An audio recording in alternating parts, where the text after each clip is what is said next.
자, 여러분, 이번 차시에서는요, 이 차시에서는 인권 관련 법과 기구에 대해서 설명을 드리고자 합니다. 인권과 관련한, 현재 우리에게 인권과 관련한 법이 무엇이 있는지, 인권과 관련해서 활동하는 기구가 무엇이 있는지 우리 함께 학습해 보도록 하겠습니다. 인권 관련 법입니다. 교재는요, 47페이지부터 51페이지까지 보시면서 함께 학습하시면 좋겠고요. 교재가 없으신 분들은 파일을, 제가 업로드해드린 파일을 출력해서 함께 학습하시면, 메모를 하시면서 학습하시면 좋겠습니다. 첫 번째, 인권 관련 법의 첫 번째, 먼저 국제사회 차원에서, 국제적인 차원에서 인권 관련 법이 무엇이 있는지, 어떤 내용이 있는지 함께 살펴보겠습니다. 유엔의 국제인권조약과 ILO, 국제노동기구인 ILO의 8개 핵심 협약에 대해서 살펴보죠.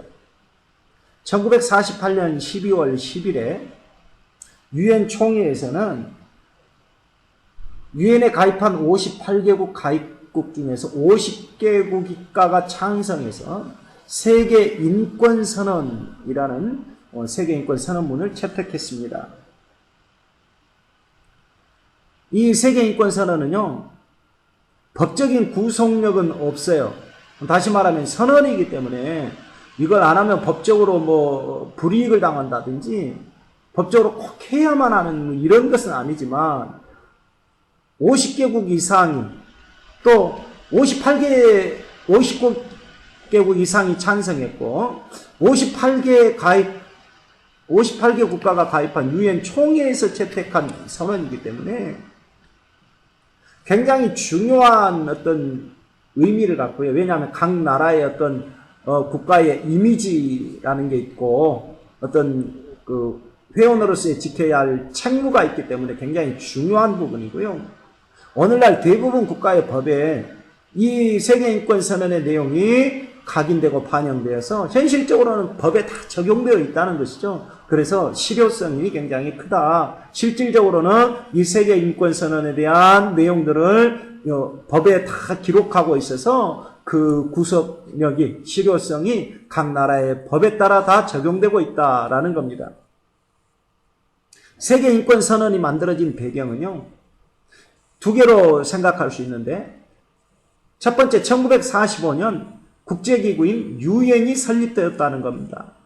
그래서 유엔 서로 협약할 수 있는 어떤 조항을 협의해서 선언할 수 있는, 만들 수 있는 그런 조건이 형성되었다는 거죠. 두 번째로 2차 세계대전 때 얼마나 많은 나라들이 피해를 보고 얼마나 많은 사람들이 다치고 죽었습니까? 얼마나 많은 사람들이 재산을 잃게 되었습니까? 그렇기 때문에 그 2차 세계대전에 대한 반성으로 다시는 인권을 침해하는 일이 없게 하자라는 차원에서 세계인권선언을 선언하게 되었다라는 겁니다. 이 세계인권선언의 의의는요, 인권에 대한 국제사회 최초의 합의문이라는 겁니다. 국제사회가 협의한 최초의 인권에 대한 합의문이 세계인권선언입니다. 두 번째로 인권의 목록화, 인권의 영역, 보장해주는 영역을 목록화하고 최소한의 인권에 대한 기준을 제시했다라는 것이 세계인권선언의 의의라고 말씀드릴 수 있습니다. 세계인권선언의 주요한 내용을 한번 같이 살펴보죠. 첫 번째, 전문이라는 게 들어갑니다. 세계인권선언의 주요 핵심 가치를 전문에 요약해서 정리한 내용이 들어가고요. 거기에 대한 주요 내용을 보면 세계인권선언이 천명하는 인권의 개념, 가치, 그 다음에 세계인권선언을 통해서 이루고자 하는 인권의 목표, 인권을 어떻게 실현해 갈 건지, 인권 실현의 방법, 인권의 국제적 보장 및 회원국의 의무, 이 세계 인권선언을 선언한 유엔에 가입한 회원국이라면 이런 부분에 있어서 인권에 대한 보장을 해주고 의무를 지켜야 한다라고 선언하고 있는 것이죠. 이 유엔에는 대부분의 강대국들이 선진국, 강대국이라고 말하는 국가들이 회원으로 참여하고 있기 때문에 이 세계인권선언의 회원국의 의무는 상당히 강한 어떤 영향력을 발휘하는 것이라고 생각할 수 있습니다. 두 번째로 제1조와 2조에 보면 인권의 일반 원칙에 대해서 기술하고 있고요. 구체적인 주요 내용은 자유와 평등, 박애, 반차별 이런 등등의 내용을 담고 있습니다. 세 번째, 이제 구체적으로 세 번째부터 쭉 보면 3조부터 21조에 보면 시민권, 정치적 권리에 대해서 시민 정치적 인권에 대해서 설명하고 있습니다. 선언하고 있습니다. 구체적인 주요 내용을 보면요. 생명권, 자신의 생명을 타인이 함부로 침해할 수 없다는 생명권, 그다음에 노예제도를 금지하는 것, 고문을 금지하는 것, 그 다음에 법으로 인권을 보호하고 법적으로 인권을 보장해서 구제해주고 법적 구제, 그 다음에 인신 구속으로부터의 자유, 다른 사람이나 국가나 어떤 집단이 내 개인의 의사와 반하여 의사에 상관없이 내 신체를 구속할 수 없게 하는 그러한 자유, 그 다음에 프라이버시권, 개인의 정보를, 개인에 대한 어떤 비밀을 함부로 침해할 수 없는 권리, 프라이버시권, 거주 이전의 자유, 허락된 범위 내에서 예를 들면 국가 안에서 또 서로 관계를 맺고 있는, 협약을 맺고 있는 국가들 안에서 자유롭게 거주하고 이전할 수 있는 자유. 그 다음에 가족을 지키고 재산을 지킬 수 있는 권리. 그 다음에 내 사상을 표현하거나 어떤 집회를 갖거나 어떤 노동이나 정치적인 부분에 대해서 여러 명이 어떤 의견을 같이 해서 자기들의 의사를 표현하는 결사의 권리, 선거와 같은 데 참여하는 참정권, 이런 시민 정치적 인권을 보장해주고 있습니다. 그 다음에 제22조부터 26조까지는 경제, 사회, 문화적 권리입니다. 예를 들면 사회보장제도, 기초적으로 어느 정도의 경제적인 생활을 유지해 갈 수 있도록 하는 것이죠. 사회보장제도. 그 다음에 노동권, 노동할 수 있는 권리 또는 주어진 노동의 시간만큼만 일할 수 있는 권리, 다양한 노동적인 측면에서 보장받는 노동권. 그 다음에 쉴 권리, 법적으로 주 5일제, 적어도 일주일에 하루씩은 쉬게 하는 쉴 권리가 있습니다. 교육권이 있고요. 그 밖에도 다양한 경제, 사회, 문화적 권리를 규정하고 있습니다.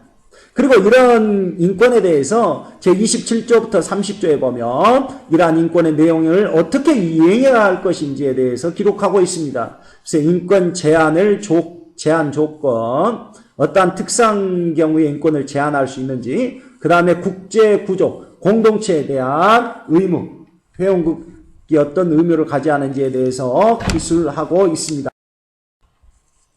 자, 두 번째로 국제인권규약입니다. 1966년 채택된 세계 최초로 법적인 구속력을 가진 인권 관련 국제법이고요. 이런 규약들이 쭉 이렇게 설명되어 있는데 교재 49페이지를 보시면 되겠습니다. 교재 49페이지도 이 내용들이 나와 있는데요. 첫 번째 간단하게 살펴보겠습니다. 첫 번째, 모든 형태의 인종차별 철폐에 대한 국제협약이 있습니다. 말 그대로 인종을 차별하지 않도록 그 인종차별에 대한 인권을 보장해 주는 것입니다. 바로 연때는 1969년이고요. 한국은 1979년부터 이 인종차별 철폐 협약에 가입해서 회원국으로서의 의무를 감당해 가고 있습니다. 두 번째로 경제적, 사회적, 문화적 권리에 관한 국제 규약입니다. 이 부분은 한국은요 1990년도부터 비준하고 있고요. 그 다음에 시민적, 정치적 권리에 관한 국제 규약입니다. 그래서 1976년에 발효되었고 1990년에 한국이 이 부분을 비준했습니다. 그 다음에 여성에 대한 모든 형태의 차별철폐에 관한 협약, 1979년에 차별철폐 협약이 채택되었고요. 한국에서는 1985년에 이 부분을 협약했습니다. 그 다음에 고문, 그 밖에 잔혹한 비인도적인 굴욕적인 대우나 처벌 방지에 관한 협약이 있습니다.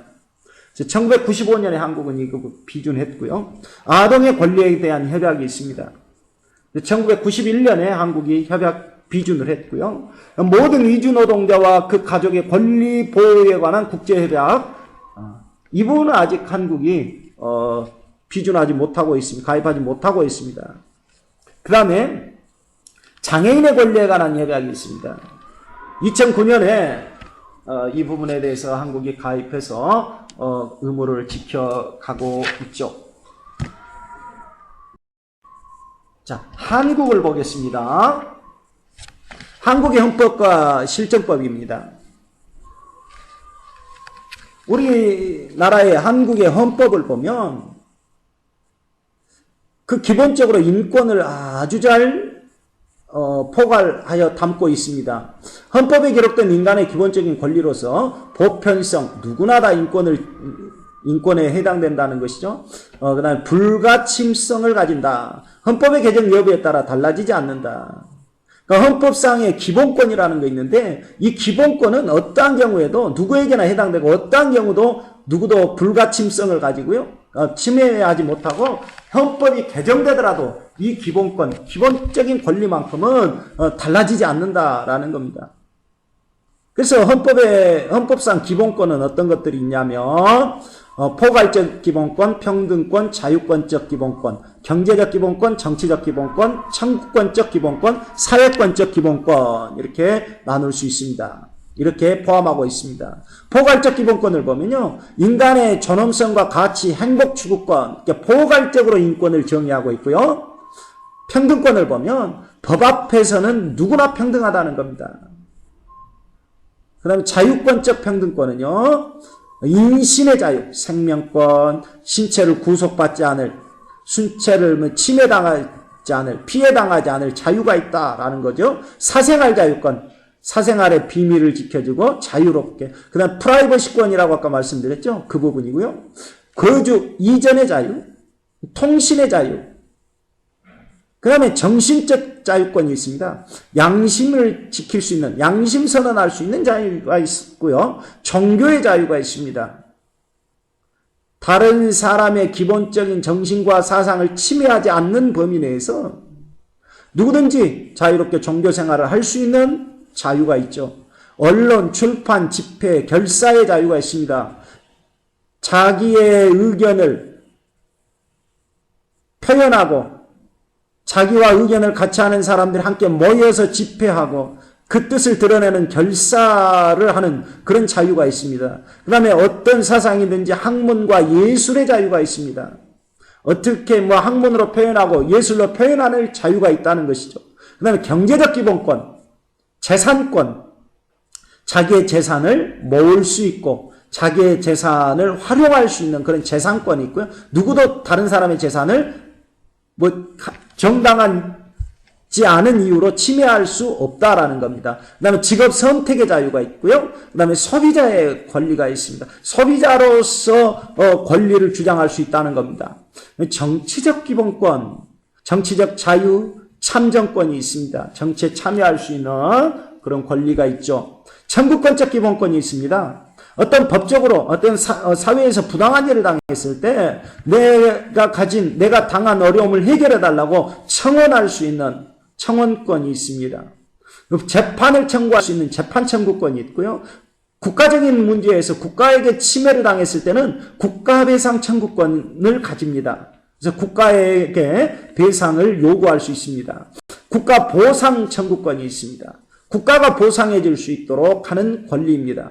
사회권적 기본권이 있습니다. 아름다운 생활을 누릴 수 있는 권리, 근로할 수 있는 노동의 권리, 노동 3권, 그 다음에 교육받을 수 있는 권리, 환경권, 건강권, 이런 것들이 있습니다. 자, 실정법.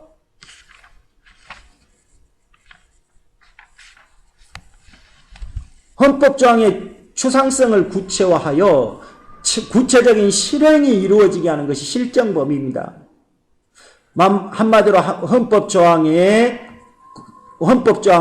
큰 테두리 안에서, 개념 안에서 어떤 것들을 어떤 내용을, 기본적인 내용들을 담고 있다면 그걸 구체화해서 실천하게 만드는 것이 실정법이죠. 그래서 한국 실정법 중에서 인권과 관련된 법은요, 민법, 경제법, 노동법, 사회보장법, 여성발전기본법, 남녀평등고용법, 이런 법들이 있습니다. 그래서 오른쪽에 보면 인권조약이라는 게 있죠. 그래서 사회권규약위원회, 자유권 여기에서 발표한 규약, 권리에 가입한 나라상으로 해서 조약 이행 여부를 정기적으로 하는 것입니다. 우리나라에 국가인권위원회가 있습니다. 자, 성격 및 의의를 보면요, 우리나라에서 인권을 담당하는 대표적인 기관이 국가인권위원회인데요. 여러분 혹시 인권에 대한 자료가 필요하든지 어떤 영상이 필요하든지 하면 웹사이트에 국가인권위원회라고 검색하셔서 들어가 보시면 다양한 자료들을 사용할 수 있습니다.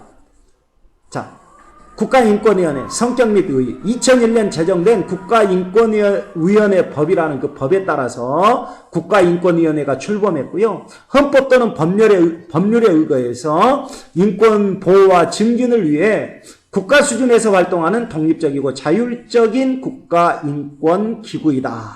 그랬습니다. 그래서 아래에 보면 4개의 내용이 있죠. 방금 말씀드렸던 성격에 말씀드렸던 것을 주로 4개의 이 단어로 다시 이야기해 볼 수 있는데요. 국가인권위원회는 종합적인 인권 전담 기구입니다. 그래서 인권 보호, 증진, 향상에 관한 모든 사항을 종합적으로 국가인권위원회가 다루게 되고요. 두 번째는 준사법기구입니다. 인권 침해와 차별 행위에 대해서 조사할 수 있는 권한을 가지고요. 구제 조치를 할 수 있는 권한을 가집니다.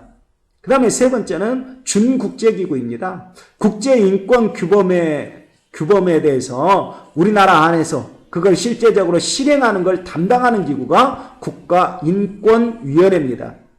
그래서 준국제기구라고 볼 수 있고요. 독립기구입니다. 입법부나 사법부나 행정부에 소속되지 않고, 왜냐하면 입법부나 사법부나 행정부에 소속되면 거기에 대해서 영향을 받을 수밖에 없겠죠. 그래서 입법, 사법, 행정부에 소속되지 않고 독립기구로서 권력에 좌우되지 않는 그런 독립적인 권한을 행사하는 것이 국가인권위원회입니다. 기능 및 권한을 보면요. 기능은 정책기능, 조사, 구제기능, 교육 홍보기능, 국내외 협력기능, 이렇게 말씀을 드릴 수 있습니다. 정책기능은 인권과 관련한 모든 법령, 제도, 정책, 관행을 개선하도록 권고하는 것, 의견을 표명하는 것, 이런 정책적인 모든 기능을 담당합니다. 인권 침해 및 차별 유형, 판단 기준과 지침을 제시하고요. 국제인권조약 가입 및 이행 권고, 의견 표명. 그러니까 한마디로 우리 한국 내에서 그 국제기구와 또 협력해서 인권에 대한 정책은 이 국가인권위원회가 담당한다. 이렇게 생각하시면 되겠습니다. 두 번째로 조사 구제 기능입니다. 국가기관, 지자체 또는 구금, 보호시설, 학교의 인권 침해 조사 구제, 법인 단체 또는 개인, 사인에 의한 평등권 침해의 차별행위 조사 구제. 그러니까 우리나라 안에서 일어나는 모든 인권에 대한 모든 부분에 대해서 조사하고 구제할 수 있는 기능과 권한을 가진 것이 국가인권위원회입니다. 세 번째로 교육 홍보 기능입니다. 국민들이 인권에 대한 의식을 향상할 수 있도록 교육하고 홍보하는 기능을 담당하고요.